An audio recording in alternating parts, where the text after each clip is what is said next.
তারা বিভিন্ন জায়গায় স্বীকারও করছে 50 টাকার মধ্যে তারা 10 টাকা পায়, 10 পয়সা নিল তাদের এটা ইল্লিগাল ছিল। তা আমরা চাই যে যারা এই দেশের জনগণকে শোষণ করে দুর্নীতির মাধ্যমে এই অর্থ আত্মসাৎ করছে, অবৈধভাবে অর্থ ইনকাম করছে, এগুলা তদন্ত করে বের করে রাষ্ট্রীয় কোষাগারে এগুলা যেন জমা করা হয়।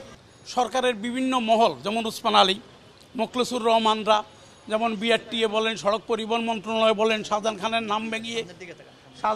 নাম ভাঙিয়ে অনেক অনৈতিক কাজ করতে। এর মধ্যে উল্লেখযোগ্য 2012 সালে মানে তৎকালীন যোগাযোগ মন্ত্রণালয়কে দিয়ে আপনার 2696টা মেয়াদোত্তীর্ণ মিশুকের প্রতিস্থাপনের সিদ্ধান্ত গ্রহণ করা, যে মিশুকগুলোর মেয়াদ 9 বছর হয়েছে আর ঢাকার বাইরে চলে গেছে, একটা সিন্ডিকেট করে 25,000 টাকা করে মিশুক কিনে আইনা এগুলো মনে করেন আপনার এই 15 লাখ 16 লাখ টাকা করে সিএনজি রিপ্লেস করে আনিছে।